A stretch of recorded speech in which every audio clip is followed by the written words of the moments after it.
मिलक मुगला।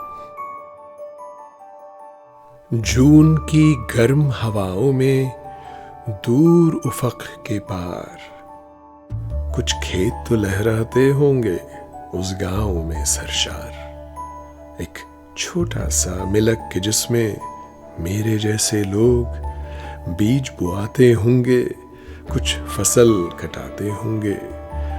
जिन खेतों में अब्बा ने मामू के साथ चलाए थे हल, उनकी मिट्टी अब भी यकीनन सोना ही उगलती होगी।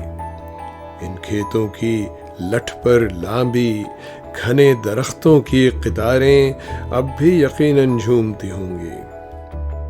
जिनके नीचे दादा नाना परदादा सस्ताते थे, उनमें ऐसे पेड़ भी होंगे जिनमें फल भी आते होंगे। शाखें वजन से झुकती होंगी, आम भी कुछ गिर जाते होंगे।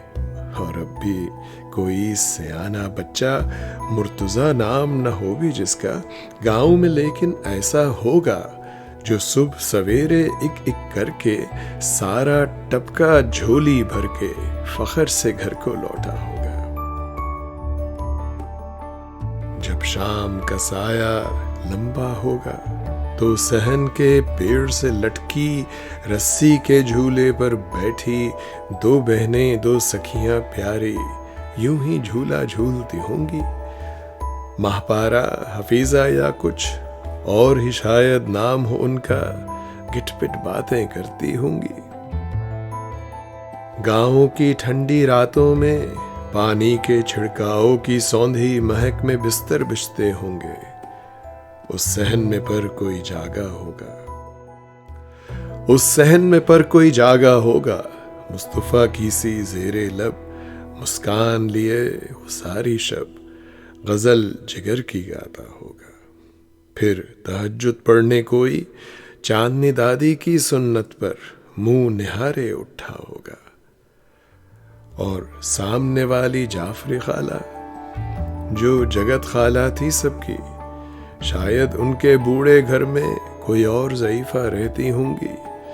खट्टी मीठी बातें करती, बच्चों को चिढ़ाती चिढ़ती मीठी गालियां देती होंगी।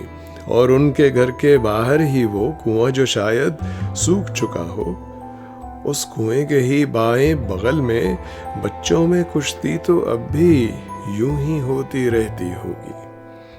उनमें कोई अयास तो होगा जो सीना ठोंक के लड़ता होगा।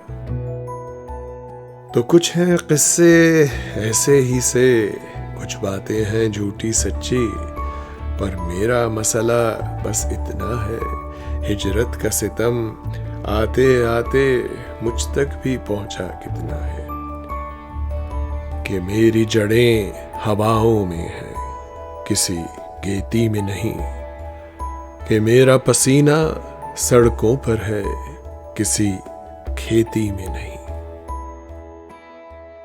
कि जून तो आती है वैसी ही, ताया बाबा फुप्पो दादी जब चल पड़ते थे अपने गांव।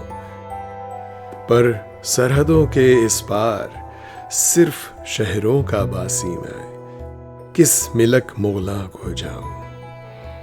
अपने बच्चों को अब अपनी किस गेती की कथा सुनाऊं।